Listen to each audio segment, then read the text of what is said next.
Coffee একটা ফল যেটা প্রথমে গ্রিন কালার, তারপরে লাইট ইয়েলোস এবং সেটা থেকে একটু অরেঞ্জিশ ইয়েলো এবং আর একটু ইয়েলো অরেঞ্জিশ হয়, তারপরে হয় একটু হালকা রেড এবং ইয়েলো মিক্সড রয়েছে এবং তারপরে হয় একটু ডার্ক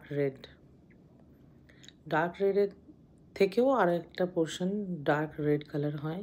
এই সময় গাছ থেকে কফি বিনসগুলো তোলা হয়, মানে কফি ফলগুলো তোলা হয় এবং সেটা ছাদে শুকিয়ে ব্রাউন কালার করা হয় এবং ব্রাউন কালার করার পরে শুকিয়ে যখন যাচ্ছে সেটাকে প্রত্যেকটা স্কিন যেটা সেটা বার করতে হয়।